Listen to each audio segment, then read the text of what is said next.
Hey guys, it's Chris here. Welcome to another video. So today we have another shoe review. We're going to be reviewing the SALOMON S Ultra. The SALOMON S Ultra Glide is a max cushion shoe from SALOMON. Ever since they brought this shoe, I've been really excited about this.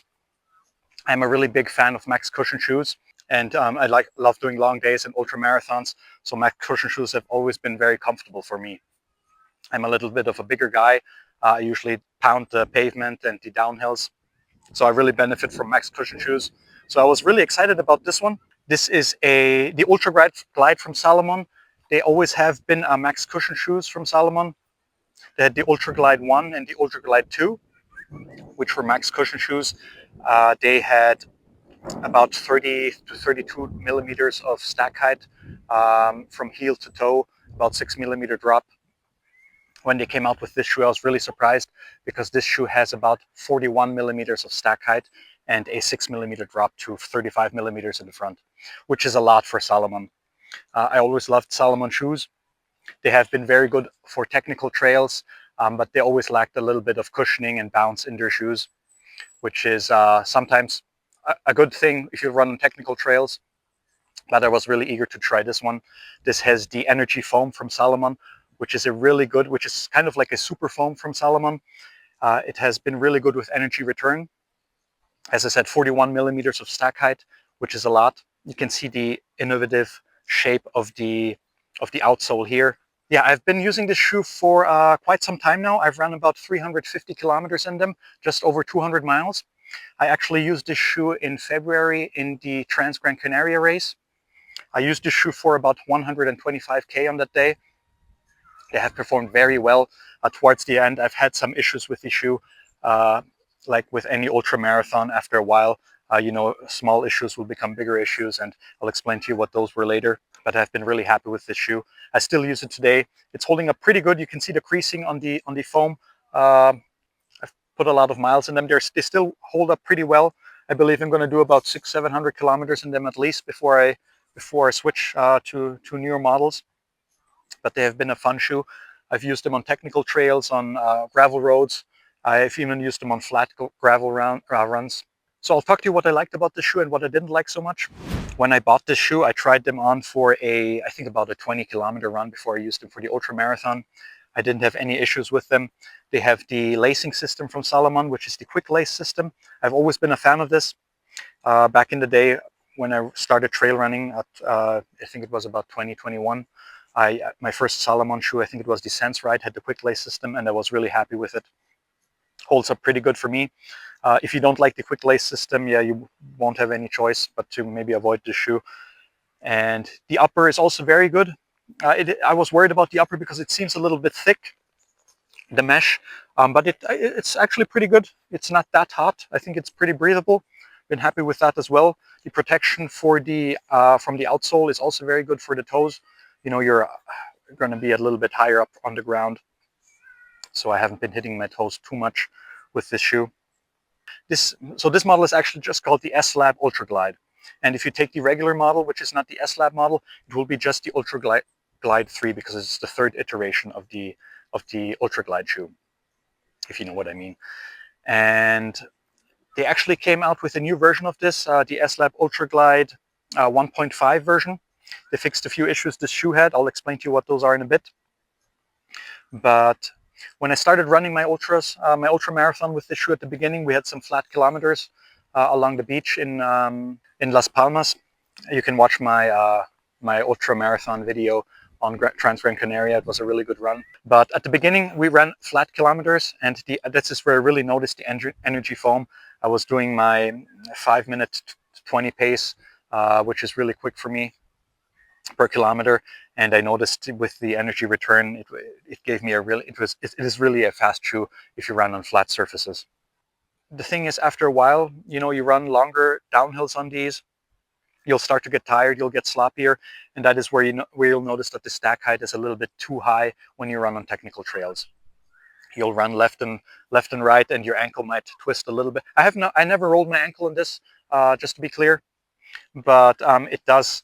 You do roll over left and right a lot, and it gets really tiring if you run a very long ultras with technical terrain. A really good plus is that this shoe is really comfortable. It is a fast shoe on flat terrain.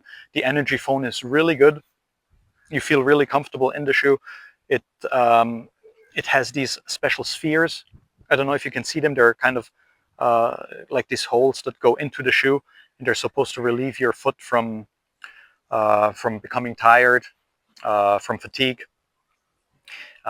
If they really work, I cannot say. I know that they're very comfortable at the end of the long run. So yeah, maybe they help, maybe they don't. I couldn't really notice a difference. The foam is really good and really comfortable.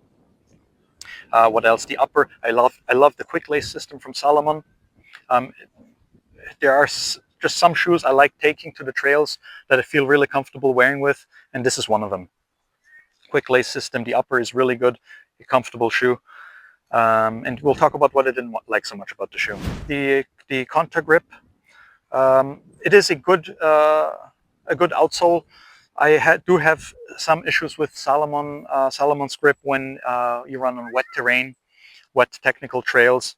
I have the S-Lab Genesis, which I really love, and some other shoes. And the thing is, when the trails are really wet, they're just not as good as a Vibram Mega Grip, in my opinion. You can see the lugs are pretty good here.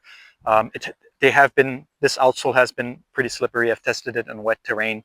So if you are running on wet surfaces, just be a little bit careful with this shoe.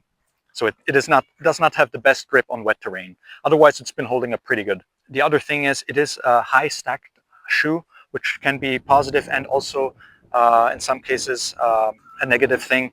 When you run on technical trails and you run along big rocks, you know, you'll roll your foot left and right, which was kind of annoying running my ultra marathon when the trails have been very technical. Otherwise, another negative would be that the shoe is very expensive. I think it costs about 250 euros. You might find some deals on them now. There's a new version out, the 1.5 version, which looks pretty cool. The shoe is all in red, and that shoe costs 250 euros. The thing is, this shoe, they brought out a new version. I believe they've made some changes to the heel. This shoe had received some complaints about the sides here, that they have been too stiff and that you can hurt that the ankle bones will hurt a lot. The same case I've had on my ultra marathon, and I believe they fixed it with the new version, which is very good. So with that fixed, you know, this shoe has not a lot of issues. I've ran on all types of surfaces with this shoe. You still have I don't know if they changed the outsole, but it might still be a little bit slippery. So yeah, pretty expensive shoe. It's holding up pretty good. The foam is not as soft as it has been at the beginning. 350 kilometers, about 220 miles, but holding up pretty good. I believe I can go up to 1,000 kilometers with this shoe. But yeah, overall, really good shoe. Is it worth the money? 250 euros? That's a very difficult question to answer. You know, what shoe is worth 250 euros on the trails? A trail shoe that has a really good foam, high stacked quality foam. Maybe it is worth the price. Would I buy the shoe again? I'd say probably. You know, I'm tending towards it.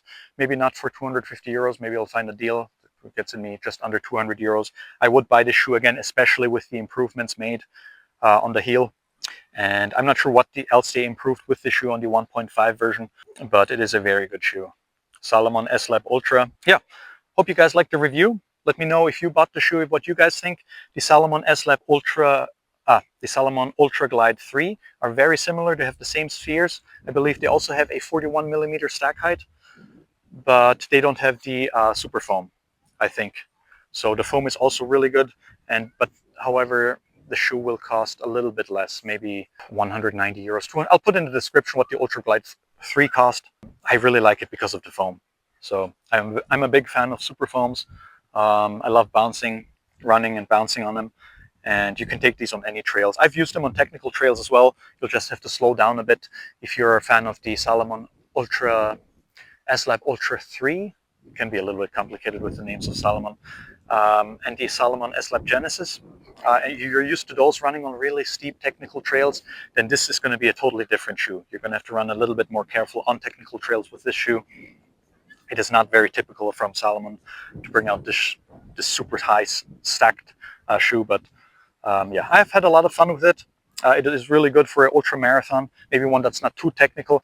If I were to run Transgrancanaria again, I probably would not do it in this shoe. I'll probably take something more stable, even though it has been good on the flats, but it has slowed me down on the very technical parts, and I've had a lot of pain at the end, towards the end of the ultra marathon with the shoe.